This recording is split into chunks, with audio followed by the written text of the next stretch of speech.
श्री कृष्ण और विज्ञान का अद्भुत संगम, कथा और विज्ञान के परे।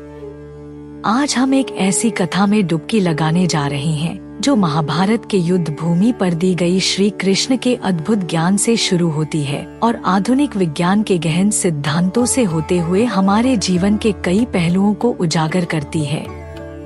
श्री कृष्ण ने महाभारत की युद्ध भूमि पर अर्जुन को गीता का उपदेश देते हुए यह बताया था कि यह शरीर मात्र एक भेष है और सारा संसार एक है। यह विचार आधुनिक विज्ञान के क्वांटम मैकेनिक्स के सिद्धांतों से मेल खाता है, जहां सत्य और वास्तविकता धुंधली हो जाती है। क्वांटम मैकेनिक्स, जो अभी भी विज्ञान के लिए पूरी तरह समझ में नहीं आया है, एक ऐसी दुनिया का खुलासा करता है जहां सब कुछ एक साथ है, लेकिन फिर भी कुछ भी स्पष्ट रूप से दिखाई नहीं देता। प्रेम और भक्ति की अद्भुत कथा। श्री कृष्ण की जीवन गाथा प्रेम और भक्ति की कहानियों से भरी पड़ी है। एक बार जब श्री कृष्ण गंभीर रूप से बीमार पड़ गए थे, तो वैद्य ने बताया कि उनके माथे पर किसी प्रेम करने वाली महिला के चरणों की धूल लगाने से वे ठीक हो सकते हैं। उनकी पत्नियों ने इसे पाप मानकर मना कर दिया, लेकिन गोपियों ने बिना संकोच अपनी चरणों की धूल दे दी, ये दिखाते हुए कि सच्चा प्रेम किसी भी बाधा को पार कर सकता है। यह कथा हमें यह सिखाती है कि सच्चा प्रेम और भक्ति किसी भी कठिनाई को पार कर सकता है। श्री कृष्ण के पुत्र श्याम की कथा। श्री कृष्ण के बेटे श्याम की कथा भी अद्भुत है।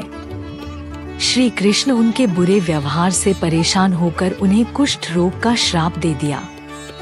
कई सालों तक दुख झेलने के बाद श्याम ने ऋषि कटक की सलाह पर सूर्य भगवान की तपस्या की और उनकी कृपा से रोगमुक्त हो गए। आभार स्वरूप उन्होंने कोणार्क में सूर्य मंदिर बनवाया। यह कथा हमें यह सिखाती है कि तपस्या और भक्ति से किसी भी कठिनाई को पार किया जा सकता है। बालकृष्ण की अद्भुत कथा। बालकृष्ण की नन्ही शरारतों की कहानियां भी उतनी ही प्रेरणादायक हैं। यशोदा माँ ने बालकृष्ण को राक्षसों से बचाने के लिए लड़की के रूप में सजाया।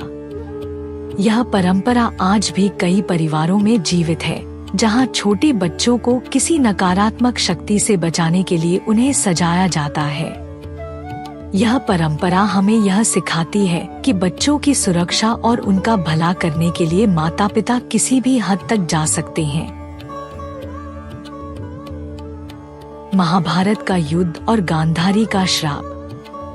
महाभारत का युद्ध जब समाप्त हुआ, तो गांधारी ने अपने पुत्रों की मृत्यु का दोष श्री कृष्ण को दिया और उन्हें श्राप दिया कि उनके वंश का विनाश भी आपस में लड़ाई से होगा।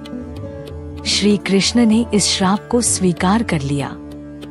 यह कथा हमें यह सिखाती है कि महानता का वास्तविक अर्थ क्या होता है, श्राप को भी विनम्रता से स्वीकार करना। भगवान अयप्पा की कथा। भगवान विष्णु का मोहिनी अवतार भी एक अद्भुत कथा है। समुद्र मंथन के बाद अमृत को हासिल करने के लिए असुरों और देवताओं के बीच जंग छिड़ गई थी।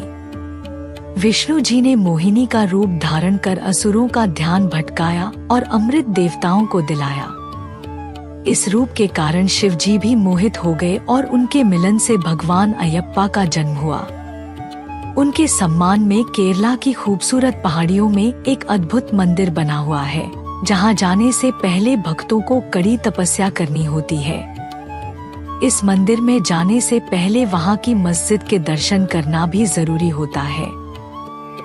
इन कहानियों के माध्यम से हमें यह समझ में आता है कि हमारे देवी देवताओं की कथाएं सिर्फ आस्था का प्रतीक नहीं है, बल्कि उनमें गहन ज्ञान और जीवन के मूल्यों का भी समावेश है। श्री कृष्ण के जीवन की ये कहानियाँ और उनसे मिलने वाले शिक्षाएं हमें जीवन की विभिन्न स्थितियों का सामना करने और सच्चे प्रेम, भक्ति और विनम्रता का महत्व समझने में मदद करती हैं। जय श्री कृष्ण।